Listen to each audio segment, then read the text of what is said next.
So, good morning, Nidhi. We Good welcome you morning. for this session, and let me introduce you. So, today we have with us Nidhi, and she has done MSc Physics from Kurukshetra University, and she has also qualified GATE 2022 with an All India rank of 379. And now she has joined INST Mohali for his PhD program. So, Nidhi, मैं तुमसे कुछ सवाल पूछना चाहता हूँ जो हमारे बच्चों के लिए काफी फायदेमंद होंगे. So when did you start the preparation for your net और गेट एग्जाम? सर मैंने थोड़ी थोड़ी तैयारी तो लॉकडाउन में स्टार्ट कर दी थी, बट सही मायने में कोचिंग मैंने नवंबर 2021 में ली. अ, हुआ ये था कि थोड़ी थोड़ी तैयारी हो रही थी, बट वो मतलब मैं श्योर नहीं थी कि कुछ टॉपिक आते हैं, कुछ टॉपिक नहीं आते. तो फाइनली मैंने डिसाइड किया कि मुझे ऐसे नहीं हो पाएगा कि कहीं से कुछ पढ़ लिया, कहीं से कुछ पढ़ लिया. मुझे एक प्रॉपर गाइडेंस चाहिए, प्रॉपर टीचर चाहिए जो मुझे पढ़ाए. सो मैंने नवंबर 2021 में ऑप्ट किया फिजिक्स, फिजिक्स. ओके. सो जब आपने अपनी तैयारियां शुरू करी तो आपको क्या मुश्किलें आई, क्या डिफिकल्ट सिचुएशन थे, उस पर कुछ हमें बताइए. सर डिफिकल्टीज तो मेन असाइनमेंट सॉल्व करने में और प्रीवियस ईयर सॉल्व करने में ही आती थी. कुछ क्वेश्चन हो जाते थे, कुछ क्वेश्चन नहीं होते थे. तो उस टाइम पे मतलब सिंपल सा मेरा मतलब मंत्रा ये था कि मुझे एक पार्टनर चाहिए, बिकॉज मेरा जो कोर्स था वो ऑनलाइन था, मीन्स रिकॉर्डेड लेक्चर्स का था, ऑनलाइन नहीं था. तो मुझे कोई चाहिए जो मेरी प्रॉब्लम आ रही है साथ के साथ सॉल्व कर दे. सो सबसे पहला था कि जो भी डिफिकल्टी, जो भी क्वेश्चन मुझसे सॉल्व नहीं हो रहे, उनको छोड़ना नहीं है. बिकॉज अगर छोड़ दिया मैंने तो वो पर्टिकुलर टाइप ऑफ क्वेश्चन मुझसे कभी सॉल्व ही नहीं होंगे, हमेशा उनसे डर लगता रहेगा. तो सबसे पहले था कि कोई भी क्वेश्चन जो भी सॉल्व नहीं हो रहा, उसको वहां पे छोड़ना नहीं है, उसका सोल्यूशन फाइंड आउट करके रहना है. और असाइनमेंट कई कई बार सॉल्व नहीं होती थी, तो मेरी फ्रेंड थी पल्लवी, उससे डिस्कस करना कि कैसे होंगे, क्या होंगे, तो थोड़ा बताते. तो डिस्कशन, मतलब डिस्कशन से ही सारी डिफिकल्टीज ओवरकम हुई. ऐसे अकेले बैठ के नहीं हो सकती खुद से. सो आप अपने जो फ्यूचर एस्पिरेंट्स हैं उनको क्या एडवाइस देना चाहते हैं कि वो कैसे तैयारी करें और कैसे एग्जाम को क्रैक करें? आपकी पर्सनल एडवाइस जो आपने एज ए कैंडिडेट फील की है. अ, मेरी एडवाइस है कि कुछ सब्जेक्ट आपको कमांड बनाने पड़ेंगे. मतलब कुछ सब्जेक्ट ऐसे होने चाहिए जो कि आप उन पे मास्टरी हासिल कर लो, एक भी क्वेश्चन उनका हटना नहीं चाहिए. नो के नो सब्जेक्ट करने की जरूरत नहीं है. अगर आप साथ कर लो, पर उन पे ऐसा होना चाहिए कि उनका एक भी टॉपिक मिस नहीं होना चाहिए. उन पे उनके सारे प्रीवियस ईयर सॉल्व कर दो, चाहे वो गेट का प्रीवियस ईयर है, चाहे नेट का प्रीवियस ईयर है, चाहे जेस्ट है, जितने भी एग्जाम है सबके प्रीवियस ईयर सॉल्व कर दो. और हर सब्जेक्ट के, और और कोई भी टॉपिक छोड़ना नहीं है अगर आप एक सब्जेक्ट चूज कर रहे हो उससे रिलेटेड. सेकेंड, अगर आप माइंड में फिक्स कर लो कि आपको क्या बनना है और क्या करना है. अगर आपको पीएसयू में जाना है तो सिर्फ आप गेट की तैयारी करो, बिकॉज गेट का पैटर्न थोड़ा अलग है, नेट के क्वेश्चन थोड़े अलग टाइप के आते हैं, बाकी क्वेश्चन थोड़े अलग टाइप के आते हैं. तो आपको जो पहले से ही डिसाइड कर लो आप. आपको अच्छी खासी गाइडेंस मिलती है, तो उसके हिसाब से आप पहले से ही डिसाइड कर लो कि आपको करना क्या है, और उस हिसाब से आप अपना एग्जाम चूज करो, उसी की तैयारी करो. अदरवाइज अगर आप सबको एक साथ लेके चलोगे तो मतलब आप चाहते हो कि आप एक बार पढ़ो और आपका नेट भी क्लियर हो जाए, गेट भी क्लियर हो जाए, बात भी क्लियर हो जाए, तो ये मुश्किल है. आपको एक टारगेट सेट करना पड़ेगा कि आपको ये एग्जाम क्लियर करना है, और उसके अकॉर्डिंग तैयारी करनी पड़ेगी. Very nice, Nidhi.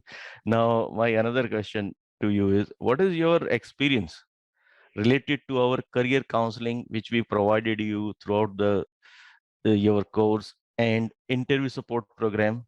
And third one, which is very popular, is test series. तो उस पे क्या आपका कहना है?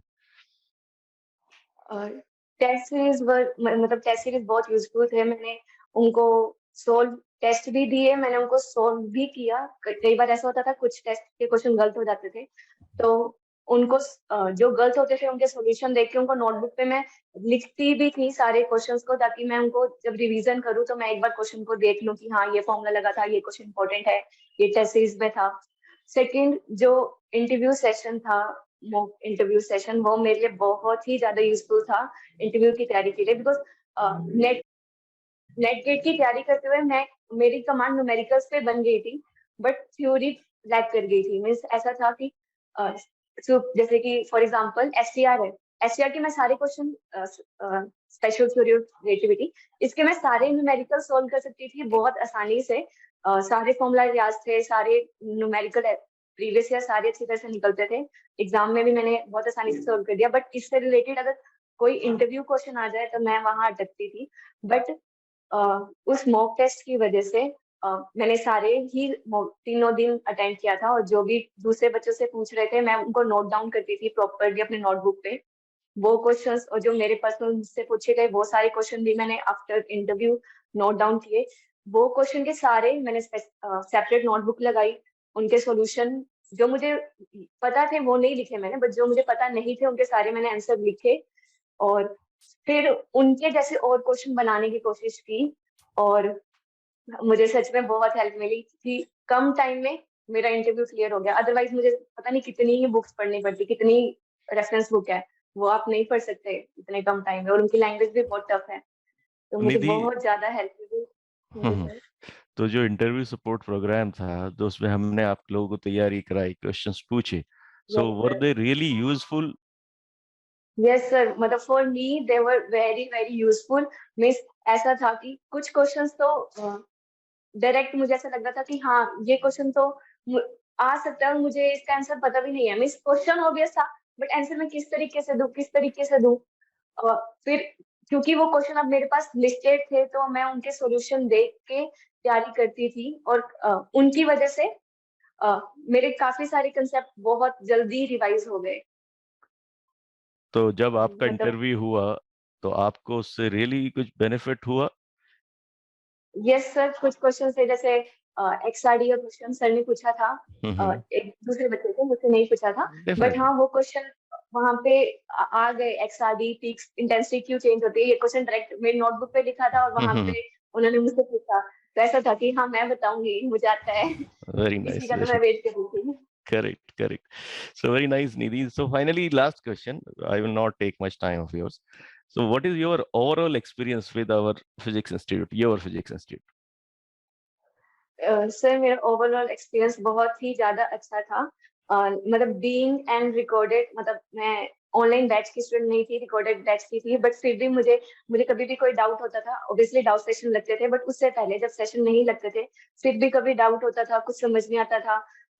कई बार ऐसा होता था कि लेक्चर अपलोड हो चुका है, डाउनलोड नहीं हुआ, तो मैं फ्री, ऐसा लगता था कि हाँ मैं फ्री होके कॉल कर सकती हूँ वहाँ अटेंड करने के लिए। मुझे कोई ना कोई मतलब हेजिटेशन नहीं होती थी, बहुत ही ज्यादा अच्छी तरह से मेरा स्मूथ गया। नवंबर टू, आई थिंक हमने मई तक कंटिन्यू किया है, मई तक एकदम स्मूथ। मतलब मुझे पढ़ाई के मामले में कोई दिक्कत नहीं आई। जो लाइफ में तो जो भी चलता रहा, बट पढ़ाई के मामले में कोई दिक्कत नहीं। और टोटली टोटली जो भी मैंने अचीव किया है, चाहे इंटरव्यू क्लियर करना, चाहे मीन्स गेट क्लियर करना, एग्जाम क्लियर करना, वो टोटली क्रेडिट जाता है इंस्टीट्यूट को। और मैं मतलब मैं मानती हूँ कि मैंने बिल्कुल सही डिसीजन लिया कि मैंने नवंबर में चूज कर लिया था कि मैं बैच में एनरोल होंगी।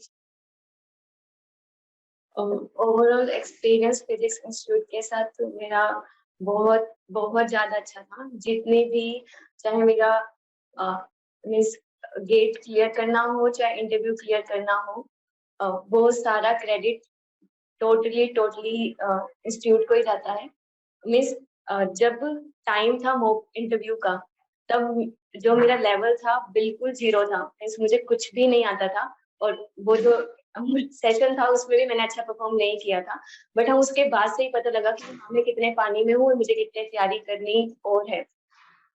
सिमिलरली जब मैंने ज्वाइन किया था तो मुझे लगता था कि हाँ मुझे कुछ ना कुछ तो आता है, मैं क्योंकि थोड़ा थोड़ा कहीं ना कहीं से पढ़ रही थी, इधर उधर से कभी कुछ पढ़ लिया कभी कुछ पढ़ लिया। बट जब क्लासेस लगनी स्टार्ट हुई और जब टेस्ट होने स्टार्ट हुए तो मुझे पता लग गया कि मतलब जो मैंने पीछे पढ़ा है वो कुछ भी नहीं है, और अब मेरे पास अभी काफी सारा सिलेबस है पढ़ने के लिए।